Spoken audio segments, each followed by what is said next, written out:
Em nome do Pai, do Filho e do Espírito Santo. Amém. Voltemos aqui ainda para o capítulo 14 do Evangelho de Mateus, onde nós vamos falar agora de Pedro, né? A fé de Pedro. E aqui nós vemos então o que acontece. Novamente ali Jesus pede, faz uma força a barra para que os discípulos entrem no barco e vai esperar enquanto ele despede, né, daquelas pessoas e vai para o monte orar.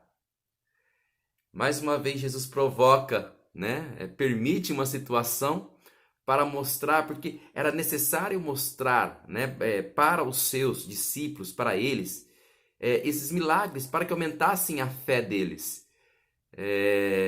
Então Jesus permite que as coisas aconteçam para que realmente ele manifeste aos poucos, eles vão vendo e vão reconhecendo que Jesus é mais do que um profeta. Jesus é o Filho de Deus. Então, sobe a montanha para orar, né? Esse monte, essa oração, né? Que significa monte elevação, né? Jesus que está no céu a orar pela igreja, tem todo esse sentido também.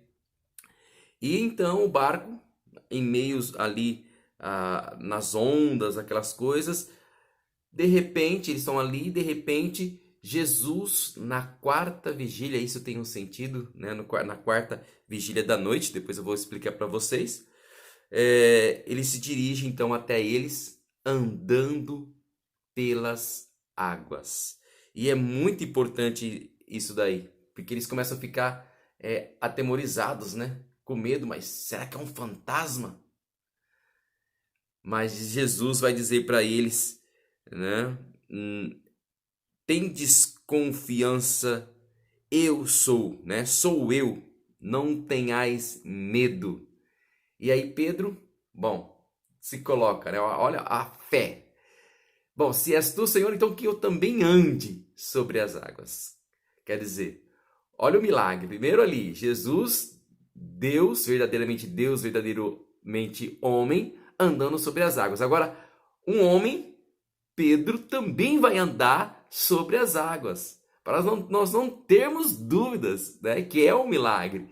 E Pedro começa a andar, porque Jesus fala para ele, vem, e ele começa a andar. Olha que Pedro, ele começa a andar sobre as águas, e é importante, olha a fé de Pedro, ele consegue crer que isso é possível, porque o Senhor chamou ele, só que de repente, as coisas que seriam mais simples colocam medo em Pedro, porque o vento que bate, ele já começa a perder aquela fé, por causa das pequenas, né? Às vezes a gente foca tanto nas grandes coisas e nas pequenas coisas nós deixamos passar desapercebido, e essas pequenas coisas às vezes que atrapalham a nossa caminhada.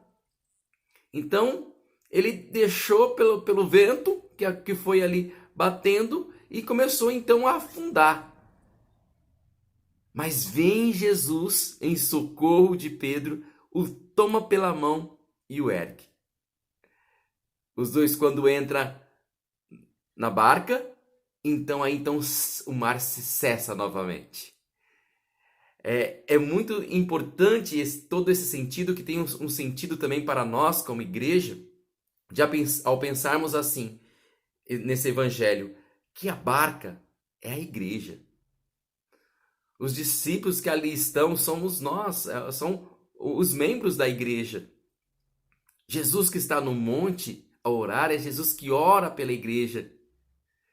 Mas essa igreja, né, esse vento, essas ondas que batem, são as dificuldades que nós temos nesse século, as dificuldades que nós temos passados como igreja.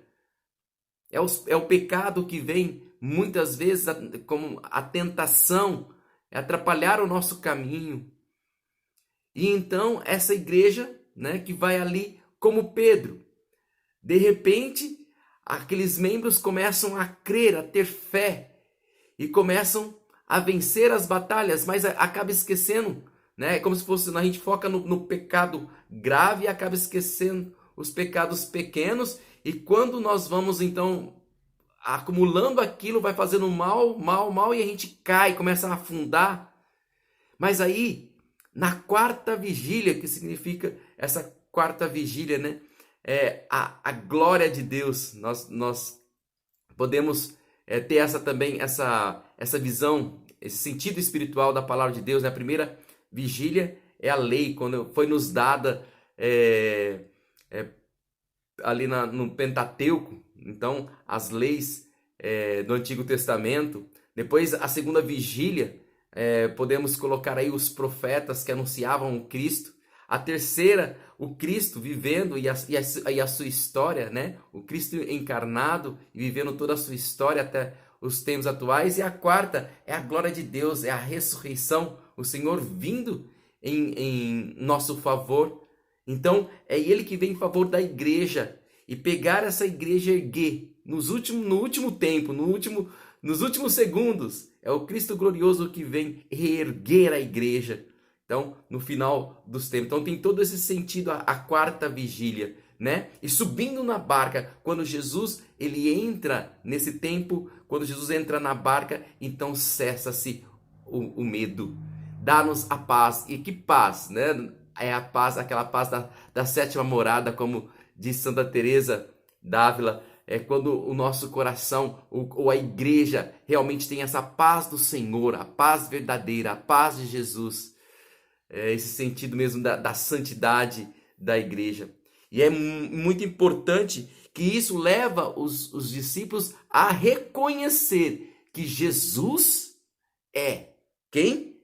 Verdadeiramente, ele vai dizer no versículo 33, verdadeiramente tu és um filho de Deus, tu és o filho de Deus. Eles reconhecem então que Jesus é verdadeiramente o filho de Deus. Bom, já bastava ali quando eles viram a multiplicação dos pães, né? Aquele 5 pães e 2 peixinhos alimentaram 5.000. Já estavam com o coração já, poxa vida, nossa,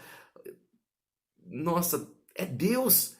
E aí, de repente, acontece esse milagre. Eles vê Jesus andando sobre as águas e vê Pedro andando sobre as águas. Verdadeiramente, tu és o Filho de Deus. E é isso que nós, como igreja, temos que crer e tomar posse.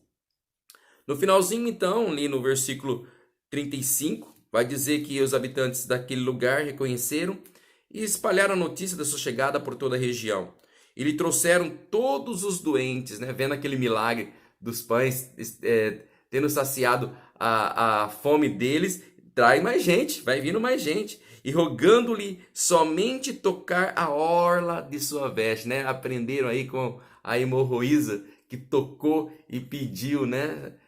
Para o Senhor curar somente tocando a orla. Agora as pessoas têm esse costume, começam a criar esse costume. Basta que eu toque e que eu cure. Olha como que a fé do povo vai aumentando através dos milagres. Porque vão reconhecendo que ali não é só um profeta. Ali está verdadeiramente o Filho de Deus. Em nome do Pai, do Filho e do Espírito Santo. Amém.